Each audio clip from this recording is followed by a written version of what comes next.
প্রত্যেকে মন প্রাণ দিয়ে এই সাক্ষীটা দেখবো। এই সাক্ষীটা আজ থেকে 6 মাস আগে এরা প্রভুর কাছে এসেছিল এবং যে করুণ অবস্থা আমার এখনো সেই ছবি সেই দৃশ্য আমার এখনো মনে পড়ে। দিদিভাইয়ের নাম সুপর্ণা দাস। এই দিদিভাই, এই যে ইউথ দিদিভাইটা, এনার নাম সুপর্ণা দাস আর মা বাড়ি হচ্ছে মহিষাপুর। তো এই যে সমস্যা হচ্ছে এই ইউথ দিদিভাইটা, হালেলুয়া, ওনার চোখে যখন আছে 6 মাস আগে, তার 4 মাস আগে থেকে একটি টিউমার হয়েছিল। চোখে টিউমার হয়েছে, যখন রিপোর্ট করায় তখন ডক্টর বলে যে টিউমার নয়, ওটা ক্যান্সার। শুনলে কেমন লাগে? শুনলে কেমন লাগে? হালেলুয়া। কিন্তু ওনারা আমাদের পাস্টারের বাড়ি মানে যোগাযোগ করে ওনারা পাস্টারের বাড়িতে আসে। আমি কিন্তু সেদিন পাস্টারে উপস্থিত ছিলাম। হালেলুয়া। পাস্টার চাঙ্গাই করে, পরপর আসে ওরা, পাস্টারের পরামর্শে ওরা মেডিকেল যায় এবং তার আগেও ডাক্তারখানা গিয়েছিল, সেখানে বলেছিল না, কিন্তু মেডিকেলে ওনারা 4 মাস এই দিদিভাইকে নিয়ে, এই দিদিভাই ভর্তি ছিলেন। মা কটা কেন নিয়েছেন? 24টা কেন নিয়েছেন। Hallelujah, hallelujah, praise the Lord. যখন বাচ্চাটাকে মা নিয়ে আসে, তার আগে অলরেডি ডক্টর নেবে না বলেছিল মহাবীর। হ্যাঁ, কি বলেছিল? মানে মহাবীর নার্সিং হোমে যায়, এভাবে অপারেশন করানো ঠিক হবে না, এইভাবে কোনো কিছু করা ঠিক হবে না, রিটার্ন করে দাও। কি বলেছিল? বাড়ি নিয়ে, মানে মেয়েকে বাড়ি নিয়ে চলে যাও। বাড়ি নিয়ে কখন চলে যেতে বলে? ডাক্তার যখন হাল ছেড়ে দেয়, আর পারবে না, কিছুদিন আর বাঁচবে, তারপর সে মারা যাবে। শোনো সবাই, কিন্তু সে মতো অবস্থায় পাস্টারের ছোট মাস বাড়ি কোথায়? নারীতে বাড়ি। তো ওনাকে যখন সুসমাচারটা দেয়, কি বলেছিল? কি বলেছিল জুমা দিদিভাই? কি বলেছিল আপনাকে?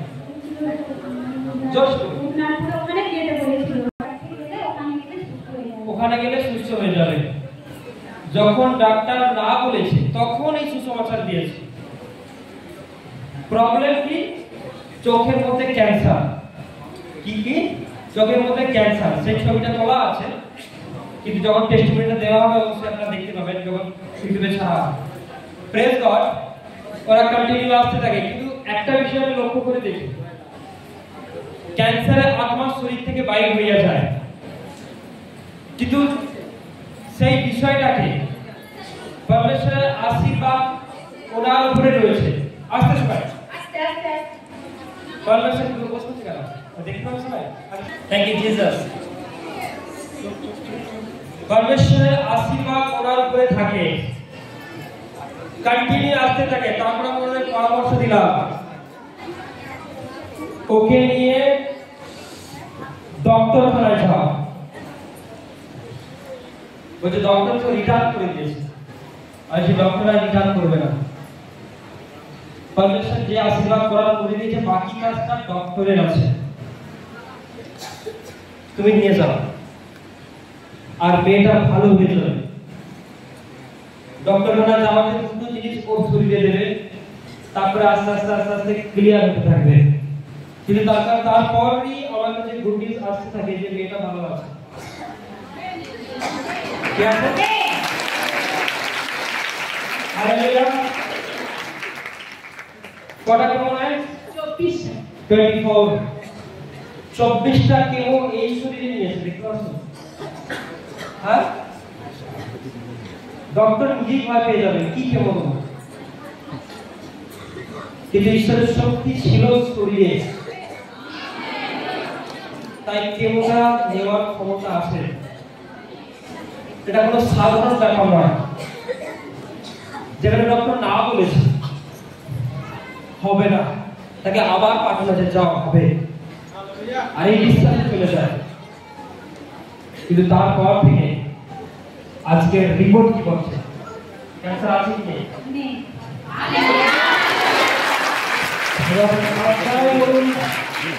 আপনারা কি কি বলবেন ঈশ্বরের নামে? হালেলুয়া। তোমার শরীর কেমন লাগছে? অনেক ভালো আছি। ওরাই কোনো শরীরে বল ছিল না, শক্তি ছিল না, কিন্তু ওর উপর প্রমিস করা যে এই রোগ তোমাকে মারতে পারবে না, বরং ঈশ্বরের নামে গৌরব হবে। হালেলুয়া। কিন্তু তাই আজ ঈশ্বরের নামে গৌরব দিচ্ছে। তাই আপনাদের আশেপাশে এরিয়ায় ধরে বেঁধে নয়, তার যে বিশ্বাস থাকে সে জিসাসকে রাখবে, তার যে কোনো প্রবলেম থেকে চাঙ্গা করে দেবে। হালেলুয়া। আজকে ব্যক্তি চাঙ্গা হবে, সে ব্যক্তি হিল হবে। শুধু অনলি বিশ্বাস করো, যিশু পায়। হালেলুয়া। প্রভু যিশু জিন্দা খুদা। হালেলুয়া।